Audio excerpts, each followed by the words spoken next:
What's up guys, and you guys voted, at least 5 of you did, and here it is, the Zeus M710 keyboard and mouse combo.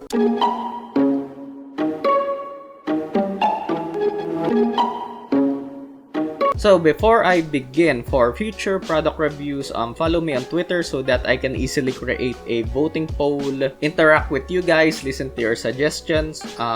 Maybe you saw a budget tech product that you'd like me to unbox, to review, update you on the channel, and tell you guys what video I'm working on. This is not to gain more followers, but to be able to easily interact with you guys, my viewers. Yeah. So some of you already know that I've been using a mechanical keyboard, and so I'm not gonna review this as someone who's been using a mechanical keyboard who's been spoiled by one, but for someone who's been using membrane keyboards for the majority of their life. And let me tell you, using a membrane keyboard after being used to typing on a mechanical keyboard just doesn't feel right. But of course, that's not the point. You can actually get this backlit keyboard and mouse for just 500 pesos or $10 US.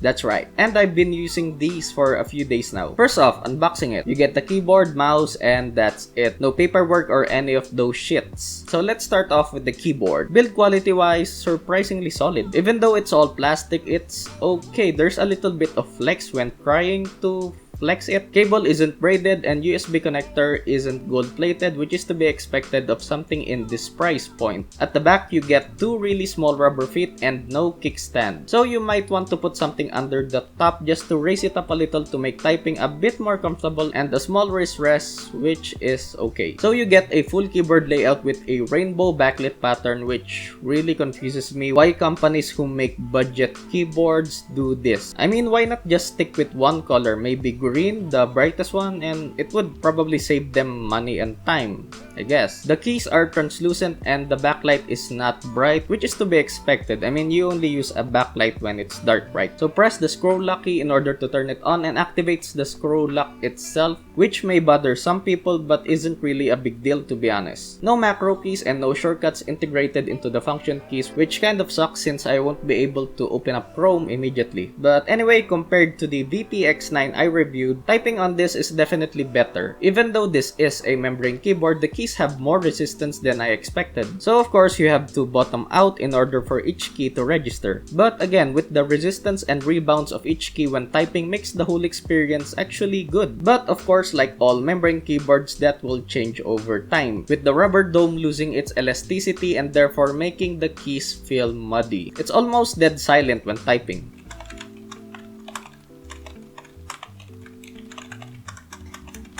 So on to the mouse. I'm not a fan. It's all plastic and has LED lights, and surprisingly it has a braided cable. So you have the usual layout with back and forward buttons with a DPI switch. They didn't really indicate how many DPI settings there are, but there are actually 4 upon using it, and I actually just guessed what the 4 settings are when comparing it to my current mouse. First is 800 to 1000, 1600 to 1800, 2400 to 2600, and 3000 to 3200. And the LEDs constantly change colors, which you can't configure. So I'm not a fan of just using the mouse in general. It's too light for my taste, and the side buttons are positioned a little bit to the front, so you have to shift your hand a little in order to reach the forward button, which may not be a problem for people with bigger hands. And pressing the side button is... while it may have an audible click, it just feels too spongy and muddy. I feel that it's too wide for me. I mean, I have average size hands, and people with smaller hands won't like this. And I know I might be giving it a hard time for something that's really cheap, but you can't really complain for what you're getting. What I'm saying is purely subjective, of course. So to summarize,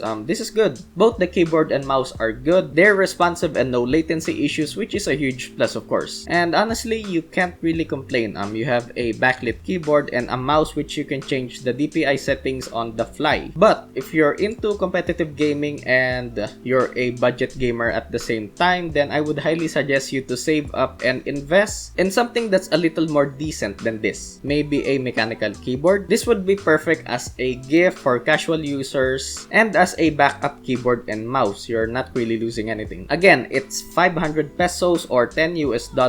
And I'll leave the link in the description if you guys want to check it out. And honestly, after being spoiled by a mechanical keyboard, I just can't go back to using a membrane keyboard.